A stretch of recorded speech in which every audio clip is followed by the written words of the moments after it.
Hey, what is up, guys? It's your boy Z, and welcome back to today's TubeCast. Today, I have a very special guest and a very good friend of mine by the Lord Dakr. Welcome to the TubeCast, man. How are you doing? Hey, yeah, it's all going good. How's it all going, guys? Now, it's been a while since we've spoken. I want to say thank you already for taking the time and opportunity to come and do the tube with us.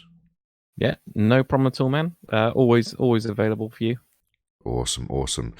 So I've sent you a bunch of questions you could have a look over so you could actually see what I'm going to ask. So the first question I'm going to ask you, Lord Dakr, is how long have you been doing YouTube for and when did it all start for you?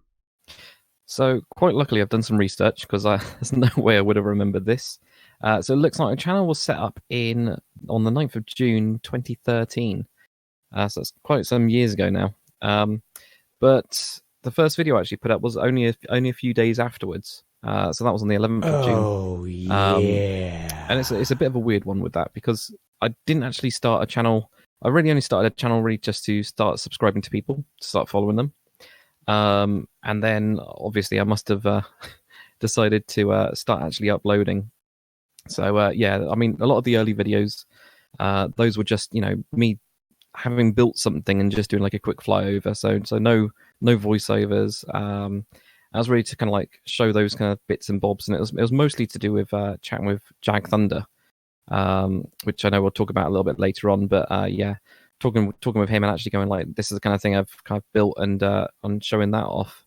But it was really, at least looking back over my videos, on the 19th of August 2013, I kind of must have decided to do my first tutorial, which I did get some laughs out of actually watching that earlier. It's just very cringy, just with the whole way that I'm talking and things like that. It's just like the most monotone thing that I've ever heard. And then yeah, after that, I think after that kind of started, just doing these kind of like show off these kind of ships and being in on kind of like Jag's community side of it. Yeah. That's where I kind of like started with that side, with the city building, with the modern kind of style in Minecraft. But saying that, my big tutorial, the first one that was on September of that year as well, that was actually the HMS Victory. So went straight into like the ship tutorial side of it. And then kind of from there did the similar thing to what you've been doing as well, where you have like a really loyal fan base of say like 10 to maybe 50 people, Yeah. and request loads, and you're always like, okay, let's actually do this for them, and let's try and do that within say a week or 2 weeks, and kind of build up from there. It's quite an interesting start to actually. I kind of miss those days because there was so much interaction on that level. There wasn't as much noise as there is now. There's not many comments going in. Yeah. Um, it just kind of felt a lot more personal. But yeah, from there, kind of started growing it, and then got more into the medieval side of things as well. But still kind of kept this kind of like tutorial kind of base. It was really just like tours of the world, and then people would go, I really saw that. Can you tutorial it? And I'd be like, yeah. And that's kind of how that side of it started, really. Yeah, I remember when I started 2014, I come across your channel straight away and basically I started binge watching your channel. And I was recreating all your tutorials, building them, and like I will say now to everyone listening, Lord Dakr is one of my biggest inspirations in Minecraft. He's one of the people that I watched that got me learning how to build Minecraft. So to all the people that are watching, be sure to go check out Lord Dakr's channel. Go and sub to him. His tutorials are fantastic. His ship builds, his medieval stuff that I can't do. Go check out this stuff. He's got loads on there, and no, I always watch his channel for content. It's awesome stuff, man. I have to say that. So the next question Thanks. I've got is: you are currently on 140,000 subscribers. Has it been an easy journey for you, or has it been like a hard road to 140K?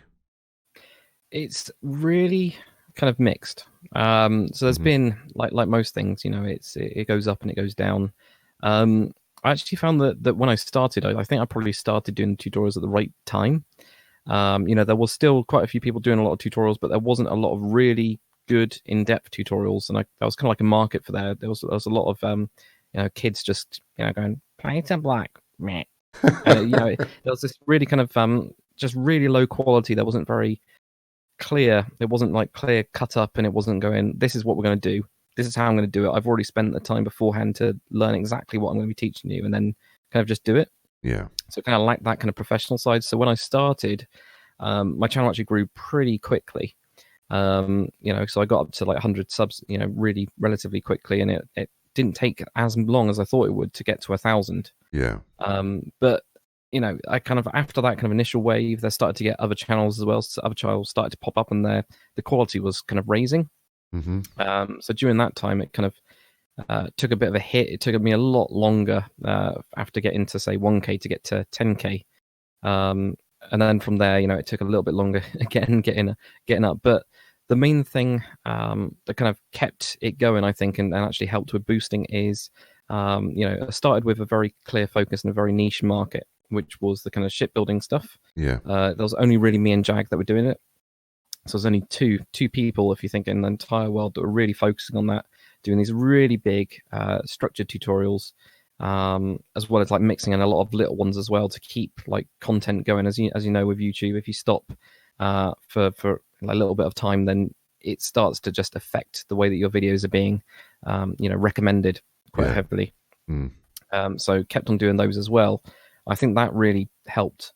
So started with that niche, and then started moving into the things like Star Wars. So there wasn't that many people doing Star Wars tutorials, especially when I started doing them at all. There just wasn't any, and that kind of helped. So actually expanding is one of the big things that's definitely helped me. Yeah. But it's also been a hindrance as well, because then you feel you've got to keep on putting out more content. So you got to think, right, okay, I've got the ship tutorials, I've got these big tutorials, but I don't want to then drop out of that content, because the people that are subscribed to you at that point in time have done it because of those videos. So when you start to expand, it gets quite difficult with trying to mix in other content, because then you've got to keep the old kind of subscribers still interested in that, while you're trying to break into a new area. So you end up putting a lot of pressure on yourself, and because of that, there's been dips as well where I've just had to kind of like stop, or there's been other things as well going on, job moves or job being work being quite heavy. Has definitely affected things, but overall, trying to expand into new areas to get growth and to get people interested and kind of build up a community side of that is really difficult. What I ended up doing was doing the Star Wars stuff, the modern stuff, and the medieval stuff, and trying to do them all at the same time, and that is very, very difficult. But I think that's what gave me the boost. I think that's what allowed me to grow quicker than other channels, was just the mix. It's kind of definitely been a hard road. Getting to 100K was pretty incredible. I didn't expect to do that at all. 140K is just like I have no idea how that's kind of grown. I don't know how it's grown to that kind of low level. But honestly, it's amazing just getting the first 100. I think the first 100 and the first 1,000 subscribers was probably. I think this is for everyone, for almost all YouTubers, is that's where you kind of go, wow, I'm actually doing something good. So you kind of think, okay, maybe I am actually good at something. Maybe I am quite good at this side of things. Maybe I'm doing something better. So you kind of like keep looking to constantly improve, and I guess it just kind of grows over time with some things. But it is that kind of exposure. It is that exposure of trying to be, have not just in one niche market, but also kind of expand, I think is definitely helped me, but also made it very difficult to keep up all those different bits of content as well, those streams of content at the same time. Yeah. Did you I don't know if you did, I can't remember if you did a video on your unboxing or something like that of your silver play button. Did you do one, or? I haven't done one. No. I have got it downstairs. So I have got the button.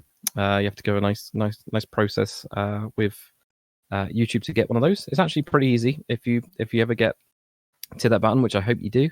It's a nice, actually easy process to go through, and they say, what do you want your name to be on there and all that kind of stuff, and it gets sent off and built from China, as everything does.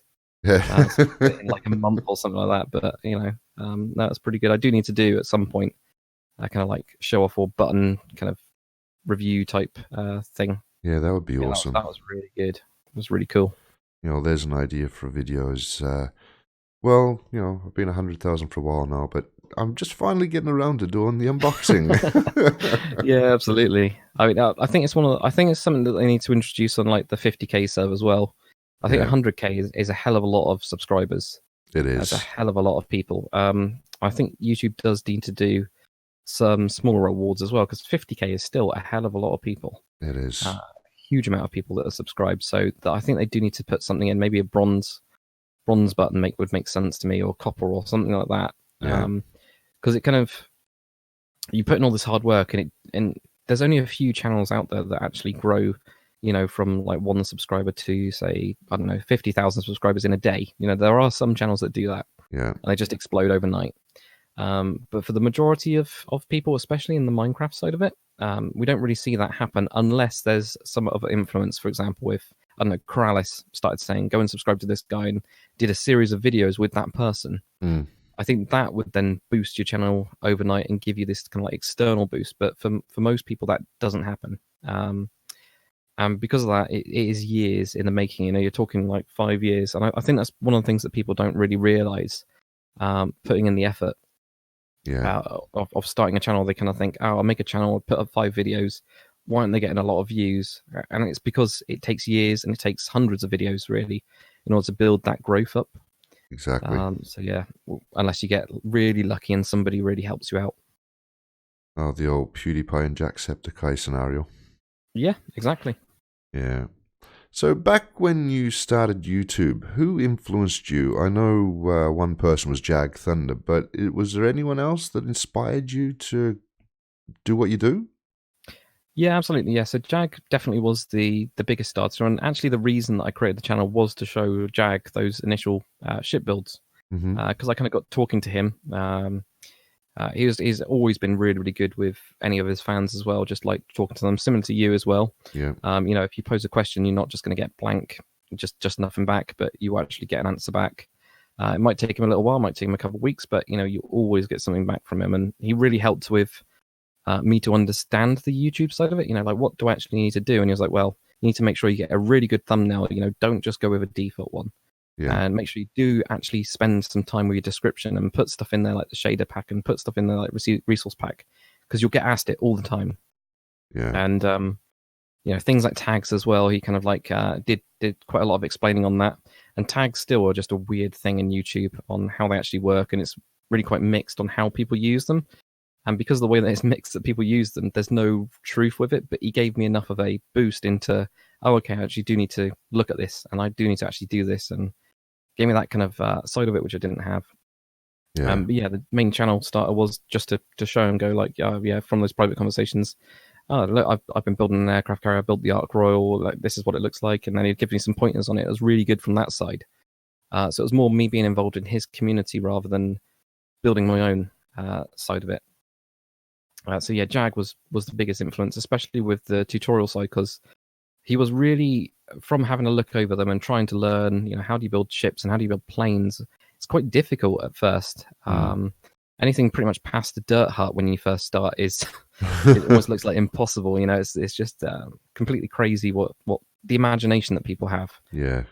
So he really helped with that, but he also helped with the way that I structured my tutorials. So a lot of it I've taken from him and gone, this is the really good bits and these are the bits, and it was all that structure you'd put into it and all the time you'd put in beforehand of even making the video, cutting it up on a flat weld so that he can then quickly pause the video, go over and pick up a load of the stuff and learn it and then do it there. That kind of organization kind of like I definitely learned from Jag, and was just massively influenced from what he was doing on that side.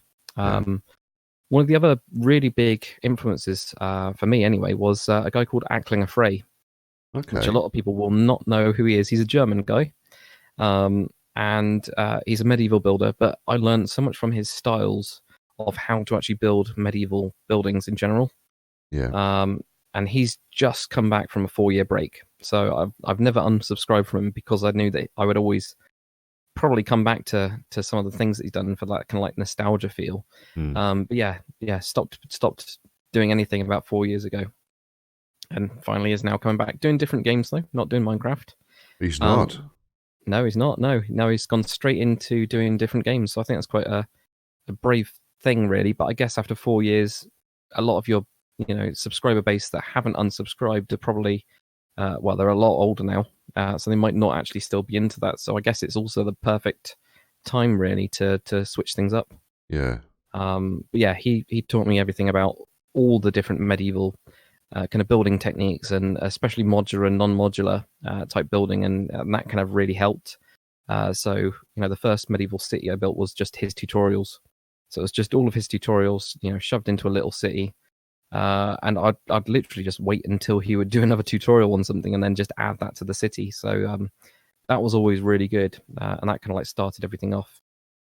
So yeah, that was quite interesting. From the conquest side, I think it's going to be the same as everybody, which is Jamsy Boy. Yeah. Really big kind of personality in the conquest side of it, on the medieval side of it as well. Really good from there, and that everybody kind of that kind of watched Jamsy kind of, I think, got the kind of inspiration to build. There was something about what Jamsy did which was kind of, even if he wasn't pushing things himself, he was always showing off other people that are pushing the boundaries and pushing what you can do, and that was always really interesting. And another guy is Gidda Games as well. So another one that's, I don't think he's put up a video for a long time, but he was another medieval builder who didn't do a lot of the kind of traditional Western European styles, but he did, he mixed in like bits like Orcish style as well, which was really interesting. Yeah. And what else did he do? He did something like the desert kind of styles as well. So there's that mix that I quite liked from his side. He was playing around with different ideas and taking inspiration from games and then kind of building it. So there's a real mix of everything, really. Yeah, an all-round feel to get the feelers out to how to do it. Yeah, exactly. Oh, and of course, yeah, Corrales as well. I think probably from the modern side, especially in his early days, Yeah. going back 4 or 5 years, when he was heavily building and doing all that kind of stuff. Yeah, Corrales as well, definitely. Cool. Now, how would you describe your channel and content? God, that's a difficult one. So it's a bit of a mix. Because it started off as a tutorial channel, just focusing on the modern side, so ships and tanks and planes and things like that, and then random bits of everything else, and then grew into the medieval like style bits and bobs as well, doing tutorials. And it's not changed too much from those initial kind of tutorial focused, though I've not done one for a while. But I guess also the time-lapse side of it as well. So what I'm trying to do, especially now, is develop my channel into more of a, where you actually get to see a time-lapse. You get to see something built over a series of episodes. So say in total, maybe half an hour of footage would be an entire series, so entire town or something like that, but split into little episodes of 5 minutes. So that's the kind of way I'm trying to go to. And then start to tutorial from that. So any of the buildings that I actually do from that, then do an entire set of buildings in a set style, so that it kind of, people can go, that's what he actually did. That's how he put it all together. And now actually I want to learn how to build just that house or a couple of those houses, and I want to put my own together. That's the way I'm trying to go. So I'm trying to mix these two together from the time-lapse side and going into the tutorial side, which is something I'll definitely be starting to do as soon as I'm finished with my little town that I've been building. So that's quite good. But yeah, definitely more tutorial focused. Always kind of like Minecraft focus as well. Tried to break out a couple times into different games. It's very difficult to do to break out into different games. So that's always the thing is you're fighting against the current subscriber base, which with me especially, because I've got the different varied content, people have subscribed for different reasons. So I get a really mixed response. Sometimes it's good and sometimes it's bad, and sometimes it's anything. But that can be the same for any of my content, because I've got a wider base than the more niche kind of markets on that side. So it's a very strange mix of everything. No, But I totally agree with you on that. Yeah, it's very difficult to get into that side. But I guess the only thing you can do is just mix it in with your normal content.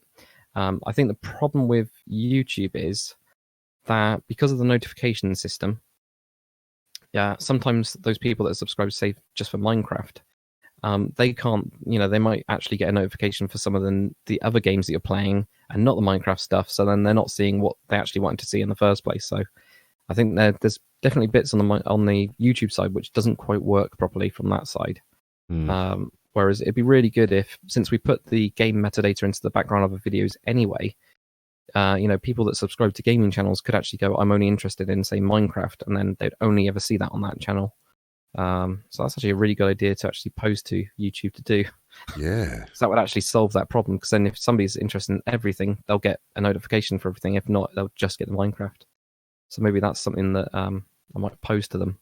Yeah, I like that idea actually, because it's a good idea, actually, isn't it? Yeah. There you go. I've noticed you do Minecraft, and you've thrown in a couple of games there and then, and as you're saying, it's sort of like a hit and miss, and people do complain when they subscribe to you for one thing, and then they see you put out something different. They're like, oh, but you're not a gamer channel, you're a Minecraft channel. It's like, yeah, but I'm more than just that.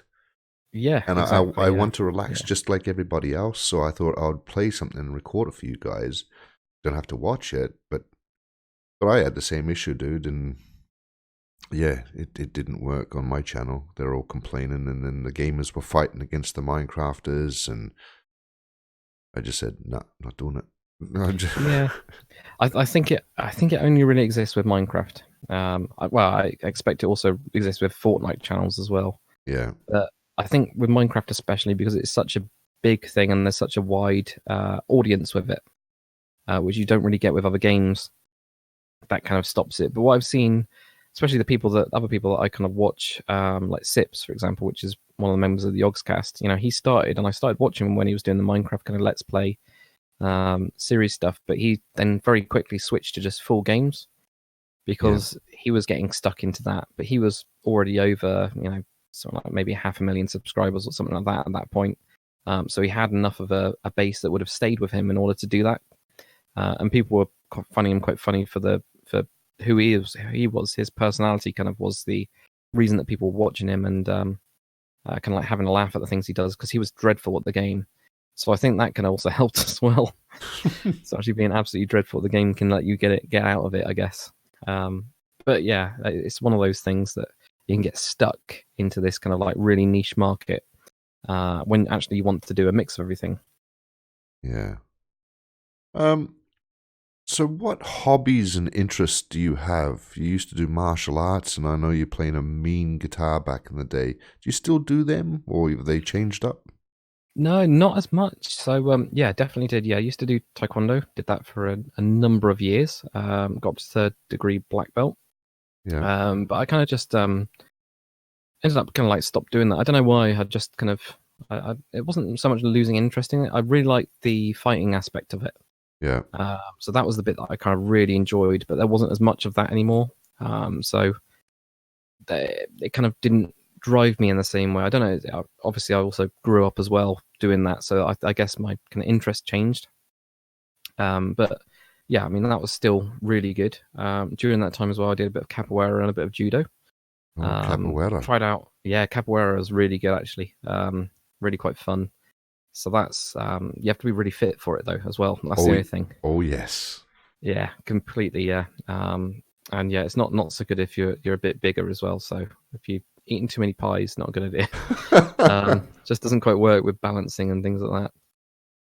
Got too much extra weight, so you have to be quite fit to do it. But that was absolutely brilliant. Because it was kind of a mix between doing bits of music and doing bits of martial arts and mixed in a kind of dancey way. It was just very interesting. Yeah. If people don't already know what capoeira is a Brazilian martial arts, which is they mix martial arts fighting style with like a dance, and then they just bounce around and do the backflips and somersaults and tumble turns and all that kind of stuff. Yeah. Kind of like kind of getting kicked while they're upside down type of thing. It's that kind of stuff. So it's just really interesting, really, really quite good. And yeah, from the music side, grew up with a lot of music. So played bass for a long number of years, and keyboard and guitar. And kind of like that was really where I kind of started doing a lot of the sound engineering stuff and going into that kind of music side of it. And that was quite good as well. So I actually did do YouTube ages and ages ago just doing music. So doing like dubstep remix and things like that as well, mixed in. And it kind of like that kind of switched over to the gaming side of it, and that kind of like took over. Yeah. So I don't do those as much. I've still got my classical kind of like Spanish guitar, which I play every so often, but most of the time it's YouTube's kind of like the main hobby, I guess, and Minecraft and especially and playing games is the main hobby for me these days. I'd say it's kind of like replaced that side of it, those kind of like previous things. But I guess it all comes down to time. So I think if I had a lot more time, then I'd do a bit of everything. Yeah. But it's just not really feasible to do, I think. That's fair enough. You ran a server back in the day. I think it was around about 2014, or that's when I joined it, and then it closed, and then you start running a new one just recently. What are the differences between the old and the new one, you think? Yeah, so I've had a number of servers going, over years actually. So my first one was when I was building Dakr way back in. So this is like 5-6 years ago now. Yeah. Probably around 5.5, I reckon. So I set up a server just to show that off, so people could join in and have a look around. And that was it. That was the only server. It was just a spectator mode type of server before spectator mode, from what I remember. So people were able to actually come on and grief, and I just refreshed the map. I couldn't, didn't know enough about the plugin side of it to actually build it up.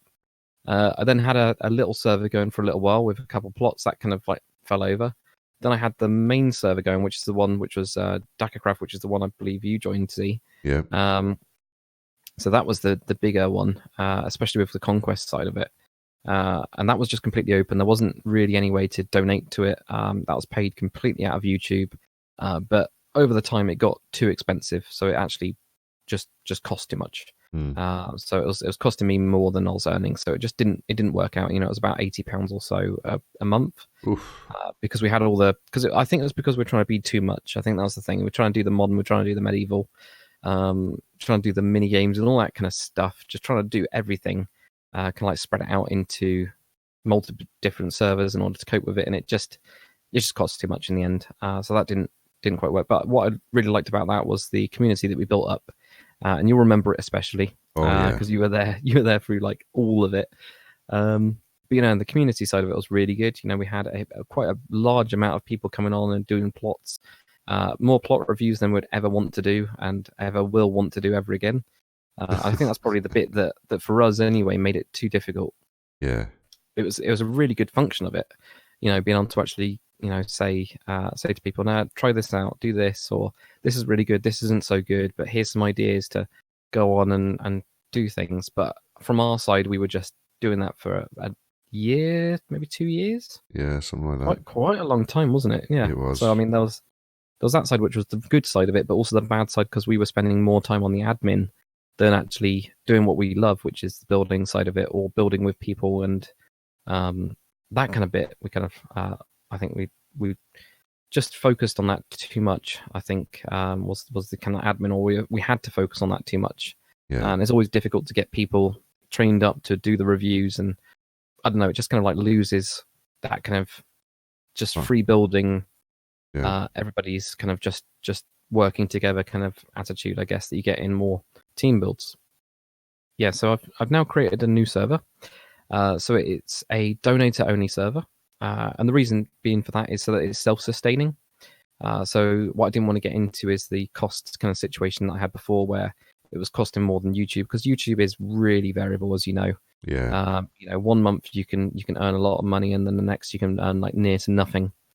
So at least using things like Patreon and using the super chats and everything like that to actually pay for it, it works really well. And it also means that the people that are donating, they get something out of it as well. So I was quite, when I was thinking about setting up Patreon, I was thinking, well, what kind of perks can I actually give? What can I actually do which will be really good? Yeah. And that was kind of one of the things I thought about, and I was like, actually, yeah, this would be really good, because then it pays for itself. It means that people can build on there if they've donated, and go on from there. And one of the other things I wanted to do is that it was you just have to donate in any means to get onto the server for the plot side of it.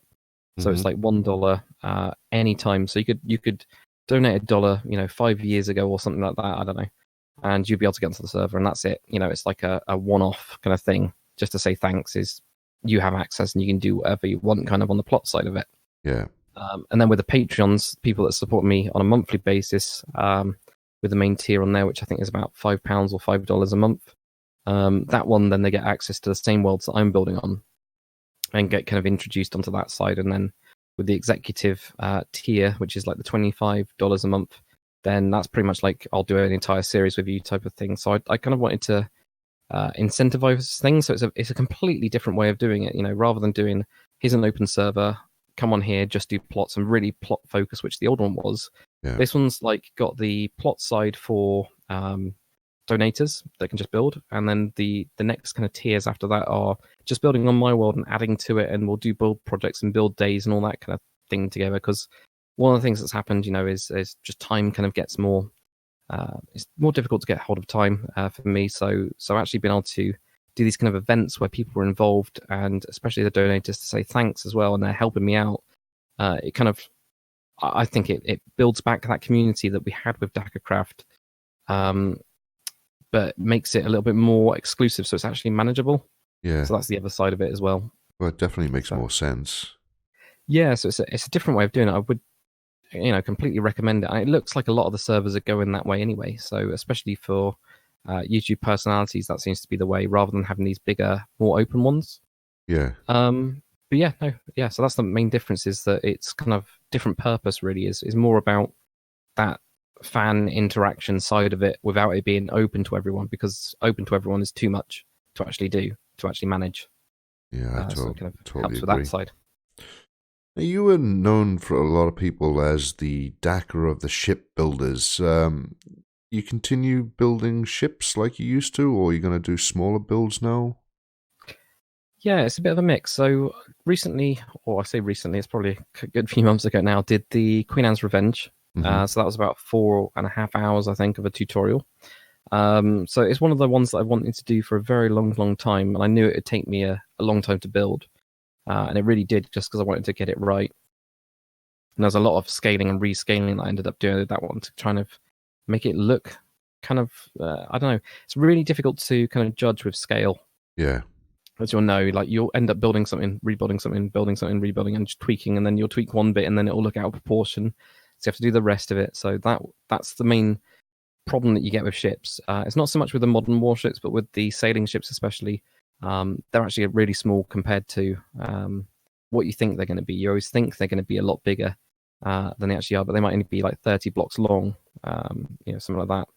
I think the HMS Victory, I can't remember how many meters that is, but that's actually quite small. I think it's under 40 meters in length, which you just think that doesn't actually seem that much. 40 blocks is not that big, so you have to kind of stretch it a little bit, but you don't want to stretch it by too much, otherwise it just looks just too big. No, I got you. Yeah. That's the bit that kind of takes up the time. So I tried to reboot a little bit with the Queen Anne's Revenge. It's not done too bad on views. I think it's over 100k, but for the amount of effort that goes into it, this is where it's really difficult to kind of judge.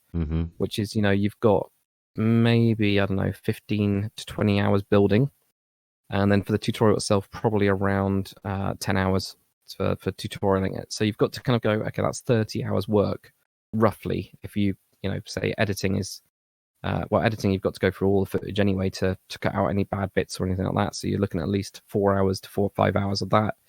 So you're looking at 35 hours to get 100k views, which is 100k views is still really good, but it's kind of looking at that and going, is that actually worth doing? I think that's the main problem that I'm kind of trying to think about at the minute, or weigh up, is that worth doing, and does that kind of like work? One of the things I'll probably start to do, like you said with the smaller builds, is go back into the yacht side of it. Okay. Because they can be quite variable. You can have like really small yachts, you can have medium-sized yachts and bigger yachts. So I might actually look at doing those again, and they've started to pick up. I've missed the right time to do that, which is always summertime. Because I've definitely seen a trend in the old ones I've done, that at summertime the views go up on those kind of ones, because I guess people are thinking about it being sunny and thinking about beaches, and don't want to go outside, so they end up building that in Minecraft instead. And that kind of thing. So yeah, I'm probably going to start doing a mix on the ship side, but doing smaller ones. What I don't want to do is spend another 4.5 hours and it actually doesn't turn out to actually be a worthwhile kind of video, because that's always the difficulty with it. So yeah, really difficult thing to kind of juggle with. Well, there'll be definitely a lot of people on your channel be like all excited that, oh yes, he's doing yachts and doing boats and stuff like that again. Because I remember reading a few of your comments and they said, Dakr, can you build this ship? Can you build that ship? Can you build this one? And it's like, I don't think they got the concept of the amount of effort and time, as you just mentioned, that puts into something like that. Absolutely, yeah. I just don't think. I think it's very difficult. I think, especially with the younger audience, they don't really understand how much that you have to put in to get the end result. Yeah. And that's why when we make a mistake in a video, so say we, just miss out a block or something like that, it's why we don't actually notice it. Is because we've put so much time in beforehand. You might have already done like 2 to 3 hours on actually making that video, and even if it's like a half an hour long. I don't think people really realize that. So mistakes will happen, because the only way for us to miss those mistakes is by spending even more time on doing it and going through and editing, and then going, nope, I need to recut that entire section, and that's another 15 minutes of my life gone or something. So yeah, definitely, I don't think people realize that side of it. But I think part of that is the younger audience. So I know a couple of times I've like explained it and just go, yeah, that was just too big. So one of the key examples is Snoke's Star Destroyer. Yep. Supremacy, absolutely monstrously big, and they're like, "Oh, can you do a 1/20th scale?" And it's like, well, no. it's just it would take, estimating take like it'd be like a 15 to 30 hour video. So I'm like, okay, can you do it at a smaller scale? But I'm like, I don't want to do a smaller scale because then it doesn't fit with the scale that I've already done, because I've done the 1/20th and the 1/10th scale of those, bigger Star Wars ones, so that you actually can have a set, which I quite like. The other thing is that it doesn't look right. The TIE fighters, you can get away with the 1-to-1 scale TIE fighter with a 1/10th scale Star Destroyer as long as you don't put them right next to each other. So you can actually kind of, keep them in the use distance. The kind of like, yeah, exactly. You can use distance to kind of factor for that. But as soon as you go smaller, it'll just look dinky. So it just doesn't quite work on that side. So it's one of those kind of, you really have to think about it, and that's why there's not many people that do it as well. Is because of the there's not really a massive payoff at the end of it. You very much, it's very hit and miss. The same with all YouTube videos, really. Yeah. So the Black Pearl did incredibly well, and that is still my most profitable video. I think I watched that one and built that one. Yeah. So over 1 million views. So 1 million views is huge. And that comes with, that does bring in quite a bit of money as well. And that actually has turned out more worth it, pay-wise than a lot of the others. But then I've had some that I've put up, which are like 2 to 3 hours long, and then they've only got, like, say, 4K views. And that's no way near what would actually, account for how much effort I've put into it at all.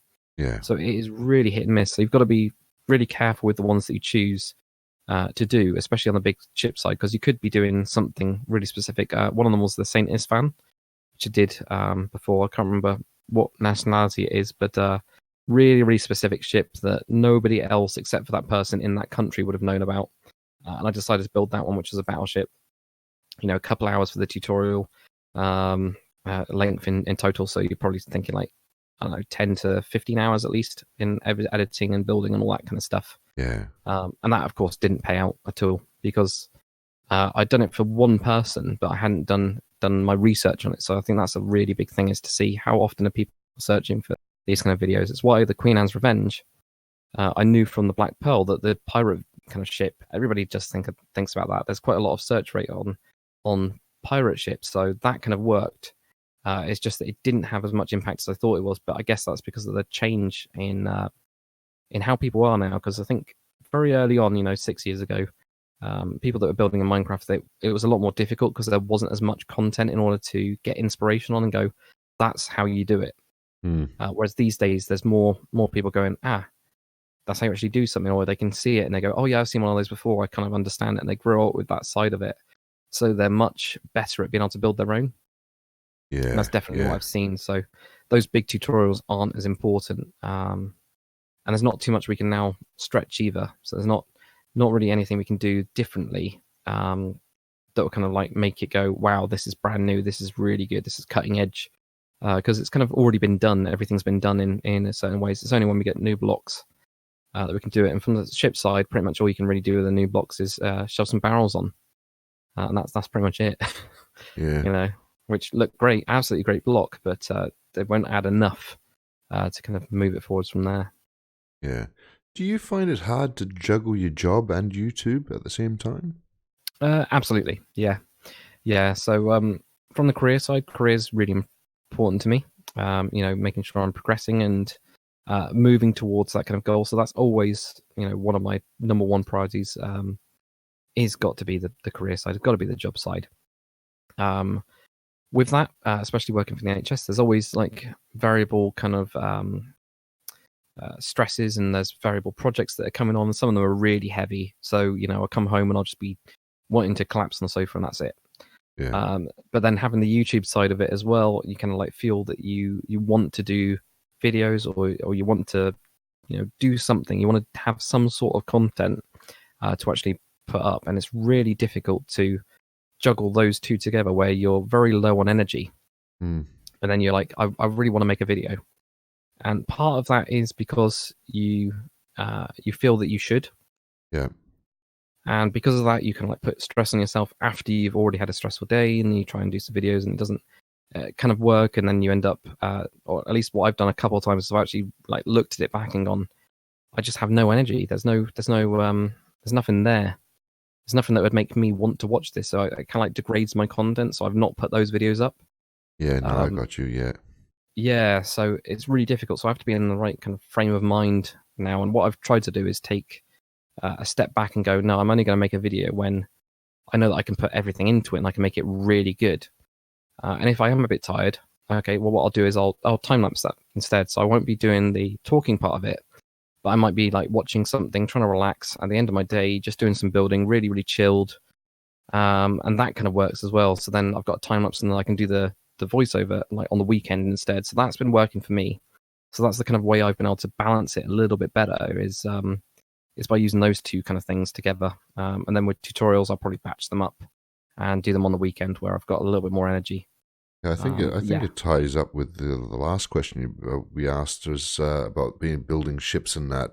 Would you be building the bigger ships and stuff? And I can see now what you mean by working with the NHS and jobs and being stressed out, and then you come home and you know you don't want to be stressed out even more. And then, as you said, sitting there and you just want to relax. That's why you play a couple of games on your channel from time to time. It's just that you want to be like everyone else and just like, I'm home, I want to play a game. So I'm just going to put it on there, and you know. But I understand exactly what I mean by stresses and stuff like that. To be honest, well, I can't put myself in your shoes, but I can only imagine. I know how busy the NHS is, and I could just only imagine with the IT side of it that you do, coming home and then being in front of a computer again, and then doing something to try and put a video out, and that. That's what I'm trying to say to people. It's not as easy as just, yeah, I'm going to put out a video today. There's a lot more backstory to producing a video than an everyday just put a video out every single day like a Jacksepticeye. Yeah, absolutely. Who pretty much yeah. has everything done for him except for the recording part. Yeah, exactly. I think that is a really key point. Is that I think a lot of people, especially when you get to, there is people that you know are just doing YouTube on 100K. Or more, or even less. It depends on what kind of income you need to support yourself. Yeah. And then there's also the element of complete risk as well. So you know, you could have somebody that's say earning, I don't know, 25,000 a year, and then they decide to actually quit because their YouTube channel, they know they'll be able to make more money off of it. But at the minute, their YouTube channel's only making say 5, but they kind of like have to weigh that risk. And for me, it's never worth it. It's definitely not worth dropping my salary for it.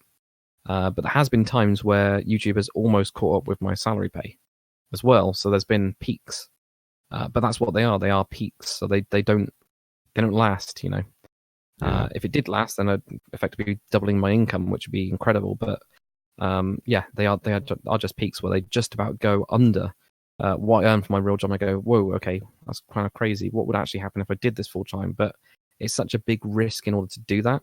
Yeah. I know that some people, the way that they're kind of dealing with that is by doing part-time work as well. So I think Andy is Yoda. He does some survival kind of like school stuff So kind of like seasonal work, mostly in the summer, from what I remember, and does these kind of like survival training as well in order to boost it. And he's also got, you know, the affiliate marketing and sponsorships as well. So what he's been able to do is he's actually done exactly what you should do, which is he wants to pursue his dream, but he's thought it out as well. So he's got like extra work to top himself up when it's a little bit quieter, perhaps, or when he actually needs to make sure he, you know, brings enough money. But he's also looked at the other options, which is, you know, sponsorship, affiliate marketing, and pushing merchandise as well, and the donations, and doing regular streams in order to top up those, you know, make sure he gets those donations in. So he's been really good with it in order to make sure he can actually do that. But from his side, he'll be putting in a huge effort to do that. He's always busy. Yeah, he's always busy. You know, he's constantly, almost constantly streaming. Really, you know, like most of the week he'll be doing a stream, which then allows him to actually be able to do that as the majority part of his career, but it's still not his entire career. So it's not his entire income. Sorry, not career. So his entire income isn't dependent on that. But I think he's done really well with the way that he's balancing it, and he's kind of, I'm just quite impressed with the way that he's been able to kind of think it through and make sure he's making the right choices as well. But I think from the other side is people go, well, you've got 1,000 subscribers, you must be earning loads of money, and you must be doing this full time. I don't think people realize just how little we get off AdSense, and how variable it can be as well. So Christmas will be a boost, as it always is, and then after that, it really dips until summer again, and it's always the same. That's because all the the youngsters get new iPads and new phones and new stations where they can actually go on the net and start watching YouTube videos for ideas and content and stuff. But then it's like back to school and. Yeah, exactly. So there's always advertising rates, of course, always go up for Christmas time because everybody wants people to buy things over Christmas. So it's the perfect time because everybody's in that mindset. So that's why the advertising cost goes up. So we get a little bit more from that. But you're absolutely right. Then people get new devices, and they might get Minecraft for Christmas on a game console that they've got, and then they'll start looking for content. So we get a little boost from that in terms of views compared to the actual cost. Whereas before we would have had the cost would have gone up for the same amount of views. But it is definitely something that I don't think people really understand is how different it is, and how different you think it is. Because I remember watching people and going, God, they must be earning a fortune off of this because they've got 10,000 views. Yeah. I was thinking that's a huge amount, but actually it equates to about £8 to £10, something like that. Something like that. Yeah, and you would have gone, that could have actually taken them 2 to 3 hours to do. Well, that's way below minimum wage. That's not supportable. That's not something that they can actually support themselves off of. Whereas you then see the bigger channels, and I think this is the other thing. It's basically the same as happened with like the super poor people and the super rich. We've got lots, just a number of super rich people, which are the super subscriber people. People like PewDiePie and that kind of thing that have got just so many millions of subscribers and so many views that they bring in. That I think people expect that kind of quality and that kind of frequency of videos from the smaller channels. Yeah. And it's not possible to do because of having to pay the bills in other means. So it's a really difficult mix. Really, really difficult. Yeah. What is your favorite part, Dakr, of being a YouTuber? I think probably the favorite bit of it, it's got to be the community side of it. Because that's something that you just don't really get anywhere else. It's really weird because my channel, I'm not like it's my channel, so it's about me, but I don't really feel that the main core of it is about me. It started with the mind of people like helping me build better. I'd put up something and then somebody would say, oh, that's really good, can you tutorial that? But actually also, look, I've rehashed this and I've made some improvements to it, and I'd be like, damn, that's really cool. So I'd end up having this kind of like more backwards and forwards kind of conversation with people, which is really good. And that's never really changed. So with the server, that always happened. With the current people that I've got in Discord as well, that still happens. With the comments as well, you still get that kind of back and forth between, try this or try that, or that's really cool, that's awesome. This kind of like conversation that you have with a lot of people. I think that's the biggest part for me. which is kind of important. I think without that, I wouldn't do it. Yeah. I think if the comments disappeared and the Discord disappeared and all that kind of stuff, and it was just views and money, my entire attitude towards YouTube would totally change. Because then, as soon as that would have happened, I would have gone, right, okay, what's the way that I can make the most amount of money in the smallest amount of time? I think my focus would change if that side of it didn't exist. Mm-hmm. Just because that drives forwards certain bits that I want to do, and yeah, it's kind of like that bit. And the other thing is that I quite enjoy is the entertainment side of it. So building something and actually somebody saying, or somebody actually going, "This was really cool. I've been waiting for this. This is like awesome." And just like enjoying something that I've spent hours and hours and hours making is quite good as well. So it's a bit of a mix, but definitely community side for sure. Yeah. Did you ever think that your channel would take off like it did? And what do you think it was that actually shot you over to that 100K mark? No, never. No, never did. Never thought it would ever get to 100K. It's really weird. Because I think, again, like a lot of people that get to this kind of point don't think that they're ever going to get there. And that just kind of happens. And you just think, whoa. I know that with getting to 100K, I was really pushing it. So I was actually going like, right, okay, I need to get more videos out. But because of that, I actually degraded my videos. So there was just more stuff coming out, but it was more junk.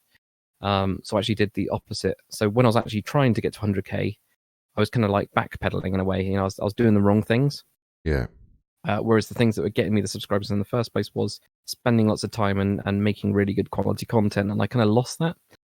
So bizarrely, it was a bit of a mix. It was one of those that I was trying too hard to get to that point when I was like at 95K or something like that. I was just trying far too hard, and not really caring any more about the quality side of it. So that kind of dropped.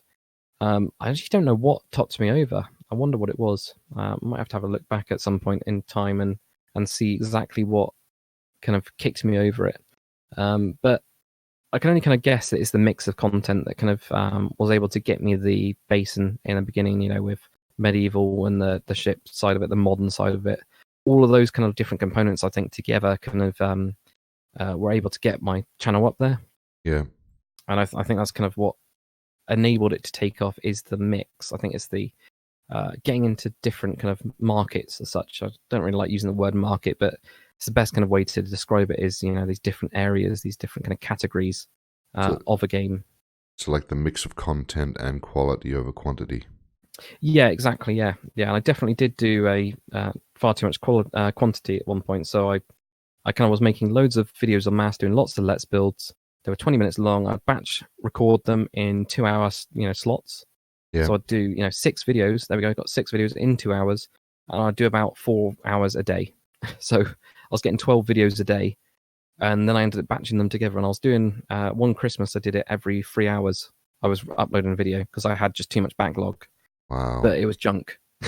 It was just, there wasn't really anything in there that was different. It was just me talking and placing blocks, and it didn't add any value to my channel. And then for somebody that wanted to watch that series, they've got like 80 episodes. So that was, with the Hobbit series, for example, they had about 80 episodes or something like that, which is horrendous. Yeah. It's a huge amount. So then after that, I kind of had a really good look at my channel, and I went, okay, let's do some more time lapses. So I started to mix the time lapses in. And I did a little bit of time lapse tour. So I'd do like, the 2 hours, do a time lapse in that time. And then afterwards, after that has been built, I'd then just wander around and just show people what's going on. And that I found worked a lot better, because then, people would be able to see something actually form over very, very quickly in a short amount of time. And this is the other thing, people have changed. So Let's Builds used to be really kind of heavily watched. So people would be quite happy to just put that on in the background, and they'd be able to just slog through a couple hours while they were doing something on the PC. But now everything's much more now, want to see everything whipped up really quickly, and it's just done. So I think there's been a attitude change as well. So I didn't quite catch on to that when it happened. And because of that, I was only getting, for those, when I was uploading every 3 hours or whatever it was, only getting a couple hundred views, and that was it, max. And I'm not surprised, because it was just too much. So I went the other way, and it wasn't good enough quality. So I think that's one of the things that me looking at that, just getting rid of all of those and then actually starting completely fresh and going, what would I want to watch, and really looking over it. It's something that I'd recommend anybody does with any single part of your life, is every so often just take a step back and going, what am I actually doing? And am I doing it the best way? And just kind of like really being quite brutal with yourself. Yeah. I did it again with the Silver Stage stuff, where I started looking at my content again and going, right, what's good and what's bad? And I asked, subscribers as well using the YouTube community tab. And that really works. And just getting honest feedback, and then trying something out and not being afraid to try stuff out. Go try something out, put it in the comment yourself, and just go, trying out this format. This is what I've done. What do you guys think? And just being totally honest and getting them to be honest as well. And constantly doing that, because you'll never get it right. You'll never get it 100%. You'll get it pretty good, but then there'll always be something better, and there's always something you can improve on. So always being open to that and always moving forwards is definitely key. Yeah. Now, what advice would you give to people who are interested in starting a YouTube channel, Dakr? So lots of advice, actually. The main thing is get a niche. So start small.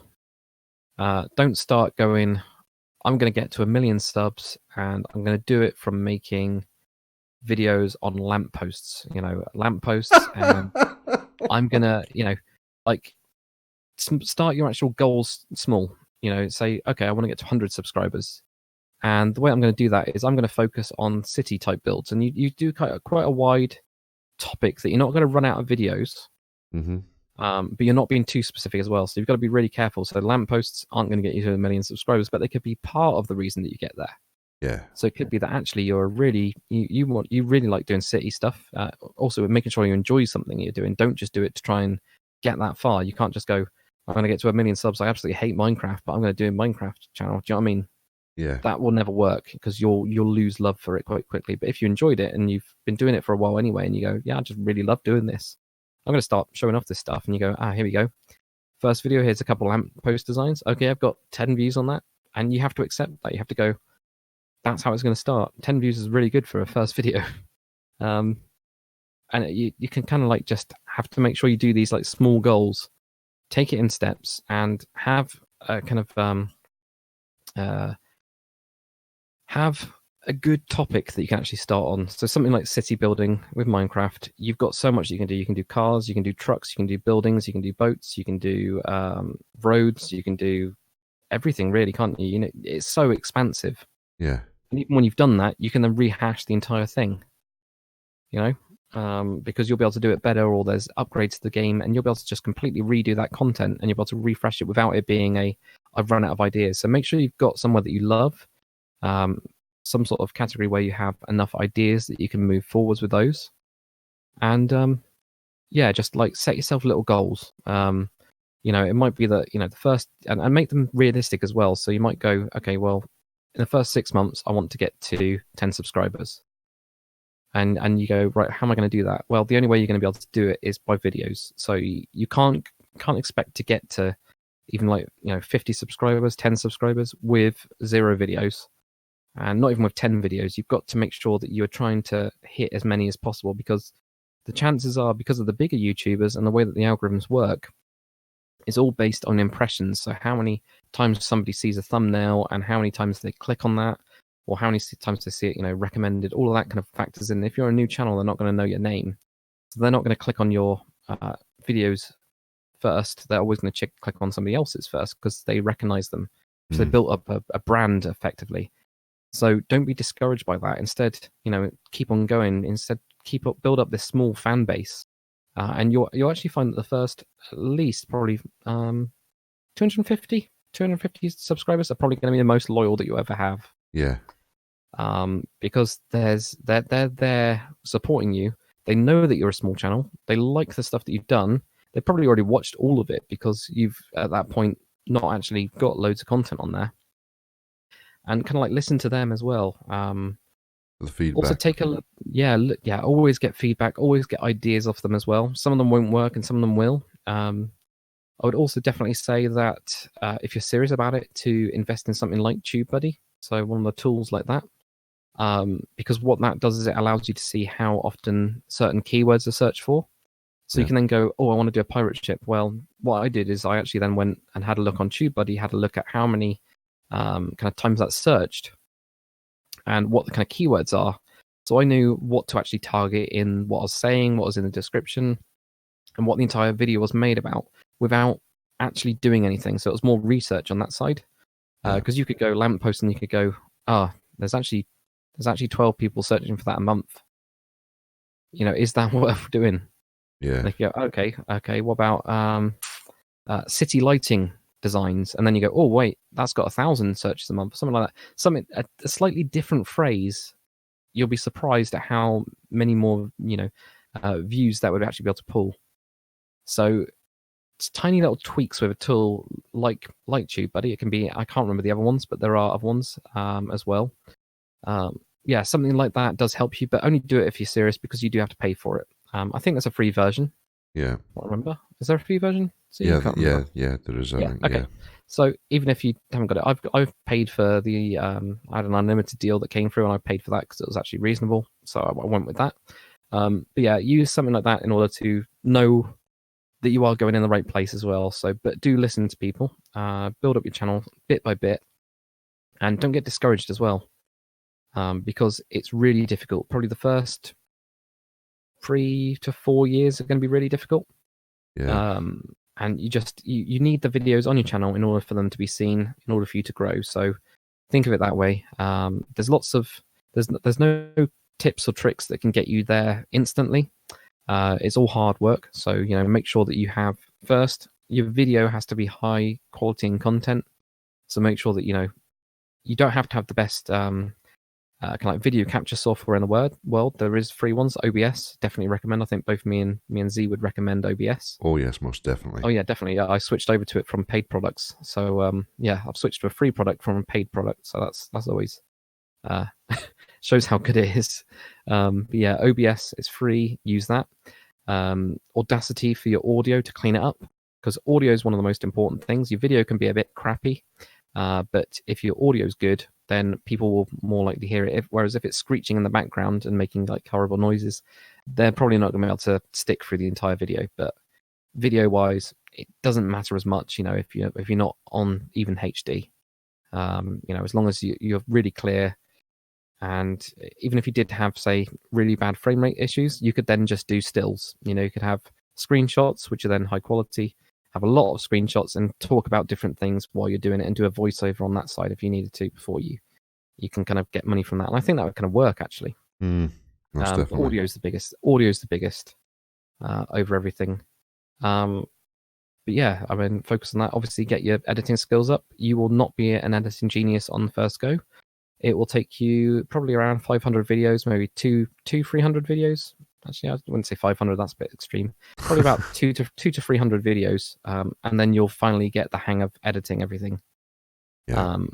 Because I think it's very daunting for anybody that's starting YouTube. They go, "Oh God, I've got to learn all this stuff about metadata, and I've got to learn keywords, and I've got to learn the analytics side, and I've got to learn editing and audio editing and video capture, and I've got to make sure I write good descriptions, and I've got to comment back to everybody. Oh God, I've got to set up a Twitter for my, everybody gets really panicking about it. But focus on your content first. That's the main thing. Get your video side of it good, and know that you are going to be dreadful for the first 100 or so videos. Yeah. It's fine. It's absolutely fine. It's taken probably me and Z at least a couple hundred videos to get more confident with it, and still. Sometimes I'll feel uncomfortable talking to myself while playing a game, Yeah, that's the most difficult part, that is. Yeah, it is, isn't it? Yeah. Because you'll be sat there. It doesn't matter what game it is. You'll be sat there and you'll be talking to yourself, and you're trying to make it interesting. And if you're tired, it just doesn't work. You just place the thing here. I like this. This is a butcher, I think. So I'll put a block there and some blood. Yeah, very just, bland. Sound really you'll go really bland and monotone. Whereas you've got to be more, you got to have a lot more energy, and kind of present that through. And the first 100 videos, you'll have no energy. You'll listen back, and be critical of yourself, but don't let yourself demoralize. You look at it and go, yeah, I'm pretty dreadful at this, but I can see where I can improve. And this is my first couple of videos. This is what it's going to be like. Have a look back at mine and Z's first videos, and you'll see just how bad they are, I think. Oh, my first one My first one is still up there, man, and it's, Ah, my God, frame rate issues, the color, the yep, graininess, the voice of the headset with the mic. It was just terrible, but I still got it up there for to see the progress. absolutely, yeah, yeah, yeah. It's got to be done. I mean, like the same thing. I like when I watched it earlier today. I watched my first tutorial when I was speaking. It's so. I was actually shouting at my webcam. I think that's the microphone I had, so it picked up all the ambient noise. It was just like complete fuzz. I didn't do any editing at all on that. The video was the actual quality was pretty bad. It was 720p, but it was not 720p. I'm pretty sure I must have recorded it in standard definition and then upscaled it. Yeah. And I rendered it out in the wrong format, and I did it really badly. The color was all kind of off. There was weird screen tearing and all that kind of stuff in the video. It was horrendous. But You stuck that's kind with of how it. you start. Yeah, that's where you start, and it can only get better, really. I think people that don't grow are the ones that don't constantly look at their content and don't constantly look to improve and help. Because there's some things that I've done, especially with the big tutorials, where I've actually saved myself huge amounts of time. I used to um, like record something, and if I said something wrong, I'd then just delete those 4 blocks and then replace those 4 blocks and speak again. And for editing, I'd spend hours and hours of me finding these errors to then undo and then put back in. And there's so many mistakes in some of those videos where there's just sections missing Yeah. because of that heavy editing where I was just cutting and cutting and cutting, like almost like 12 hours down to 3 hours. It was that kind of bad. Whereas now I spend a lot more time making sure I've got some good notes and everything. And I'm not worried about having gaps. I'm not worried about doing it at super speed when I'm going 4 blocks, 5 blocks, 2 blocks, 3 blocks. And that's what it was like. I was just like cutting my words and it wasn't natural. So there's Yeah. some stuff that you'll do when you actually, that doesn't take more time to make it better. Instead, you take your time to get it right the first time. Mm-hmm. And because you get more natural at that, it becomes easier over time. But even still, there'll be sometimes where we just have it where we'll just have really bad videos that go out and we know they are. You put something out and you go, I'm not quite happy with this, but I feel like I needed to put something out, and then you go, God, that was a terrible mistake. But yeah, don't ever get discouraged. If you're up for doing it, do it. That's pretty Cool. much it. Cool. Yeah.